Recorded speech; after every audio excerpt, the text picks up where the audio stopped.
नमस्कार. आज आपण खूप रोमॅन्टिक विषयावर बोलणार आहोत. हा रोमॅन्टिक विषय असा आहे की प्रत्येकाच्या आयुष्यात विवाह झाल्यानंतर त्यांना वाटतं का आपण हनीमून करावं. हनीमून म्हणजे काय असतं, नवविवाहित जोडपं असताना ते हनीमूनच्या निमित्ताने एकत्र येतात. एकत्र एक 4 दिवस ते राहतात, दोघंच वेगळ्या निसर्गरम्य स्थळी पर्यटन स्थळावर जातात आणि एन्जॉय करतात. म्हणजे काय करतात, ते 2 वेगवेगळ्या क्षेत्रातून आलेले असतात. त्यांची मनं जुळण्याकरता त्यांना एकत्रित येणं खूप गरजेचं आहे. माझं तर असं म्हणणं आहे की हनीमून ही खूप गरजेची गोष्ट आहे. माझ्याकडे अनेक क्लायंट्स येतात, मी त्यांना विचारतो हनीमूनला गेला होता का, ते नाही म्हणतात. मग डिस्प्यूट्स होतो. हनीमून म्हणजे दोघांचे विचार एकत्र येणे, दोघांचे मन जुळणे, हे हनीमूनचा भाग पार्ट आहे. दोघांचे गैरसमज दूर होणे. पण हनीमूनला सुद्धा दोघांनी काही दक्षता घ्यायला पाहिजे. आपलं बॅकग्राऊंड जे काय ते न सांगता आपल्याला पुढे भविष्यात कसं जगायचं याची तरतूद केली पाहिजे. आयुष्यात हनीमून खूप महत्त्वाचा आहे, हा केलाच पाहिजे.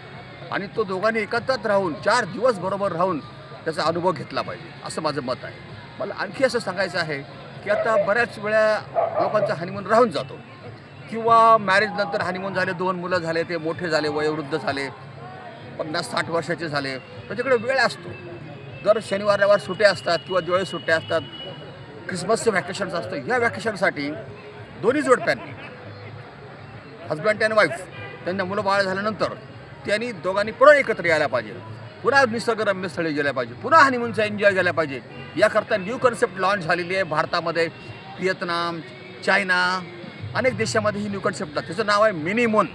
लक्षात ठेवा, आपण 60 वर्षाच्या पुढे गेले असेल आणि आपला हनीमून करायचा होऊन गेला असेल किंवा केला असेल, पण ह्या वयामध्ये दोघांनी एकत्र येणं आणि वेगवेगळ्या भविष्याचं आपण सगळं गणित मांडणं, पुढे भविष्याचं काय होईल ते करणं आणि दोघांनी मनसोक्तपणे एकमेकांमध्ये भेटणं, आलिंगन देणं, दोघांमध्ये रोमॅन्टिक मूड आणणं हे खूप गरजेचं आहे. हा मिनीमून, ही मिनीमून जी कन्सेप्ट आहे, या मिनीमूनसाठी आता भारतात आणि भारताबाहेर अनेक कंट्रीजमध्ये आता प्रोत्साहन दिलं जात आहे.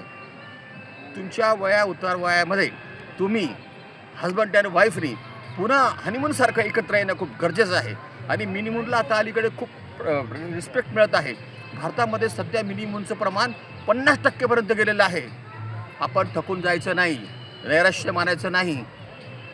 आयुष्यात आपलं सगळं मुलं बाळं झाल्यानंतर पुन्हा आपला वेळ हा आपलाच असतो आणि त्यासाठी आपण मिनीमून करायला हवा.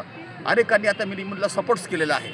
आपण आता घरी बसून राहायचं नाही आहे, आपल्याकडे भरपूर वेळ आहे आणि आपलं पती पत्नीचं नातं पुन्हा घट्ट टिकवायचं असेल, पुन्हा नव्याने उभे जाण्याचं असेल तर मिनीमूनला जा. आणि कुठे जा, ज्या ठिकाणी आपण हनीमूनला गेलो होतो ना, तिथे गेलं तरी चालेल. गोवा, केरळ, काश्मीर, कितीतरी आपल्याकडे, राजस्थान, भारतामध्ये ठिकाणं आहेत. जा म्हणजे जा. ओके.